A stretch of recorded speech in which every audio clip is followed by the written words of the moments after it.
Thousands of protesters are rallied in the Armenian capital on Saturday in a renewed call for the Prime Minister to resign. According to reports, there were upwards of 10,000 protesters at the rally, which makes it one of the biggest demonstrations in Yerevan in recent weeks. Several demonstrators were detained by the police.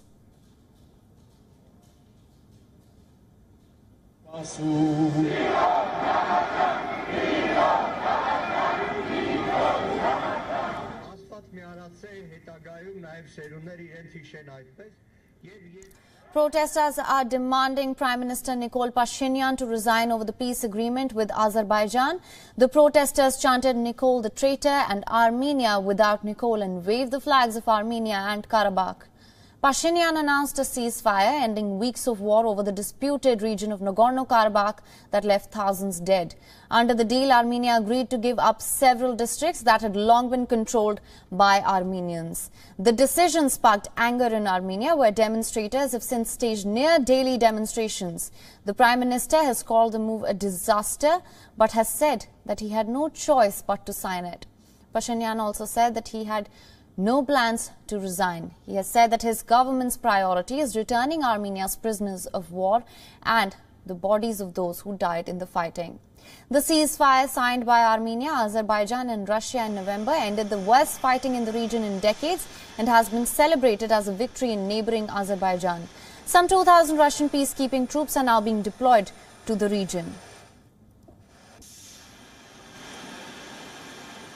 And for more on this, we have Sona Akbalian, World News Editor at Armenian Public TV, joining us live. Thank you so much for joining us. As you know, Prime Minister Nikol Pashinyan has been under immense pressure lately. What can you tell us about the situation on ground? Hello, colleagues. Thank you for contacting me. There are protests in Armenia now, but after the ceasefire of November 9, it was supposed that thousands of people could run to the streets and to demand the resignation of Nikol Pashinyan. Yet we have only at about 8,000 people at street after this notorious statement, trilateral statement. And the reason of this is that we don't have a trusted candidate by the opposition. As there are 17 parties at the square demanding the resignation of Nikol Pashinyan, yet not a single candidate of these parties is trusted by the most part of the Armenians, because they are representatives of the previous powers which were corrupted, and among them are oligarchs. Maybe this is the reason that after this kind of statement and this kind of situation and ceasefire, which was supposed, where we lost a part of our motherland, and it was supposed to bring many thousands of people to the streets, yet only 8,000 people are on the street, just because the candidate of the opposition is one of the previous ex-powers and not trusted by the population. All right. And of course, as you know, and it's very evident that people of Armenia are unhappy with the peace deal. What do you think is the possible solution to this, and what can we expect in the coming days? I'm not an expert, but yet the population expects from the opposition a single offer what can be done, though the opposition candidate says that there is nothing else to be done. The ceasefire is already signed, and they don't find any kind of solution.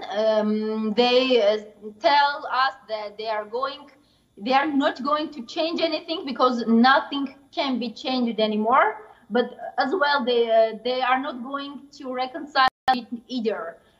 So not only me, but also the ones who demand the resignation of the Prime Minister who signed this kind of ceasefire don't think that there is any kind of solution. As you know, this is a geopolitical game, and there are geopolitical interests. And, this time it's between maybe Turkey and Russia and Azerbaijan and Armenia don't play a greater role. So maybe I'm afraid this time we cannot have any other solution. We cannot fight against terrorism.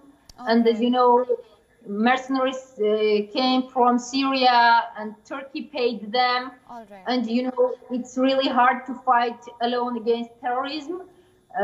As far as the world closes eyes on these kind of facts of using chemical weapons by the Azerbaijan. So I'm afraid that there is no way out in this situation right now. Maybe it will take some time. It will take some diplomatic solutions for the future, because anyway we need peaceful solution of the conflict. And by the ceasefire, in fact, the conflict isn't resolved.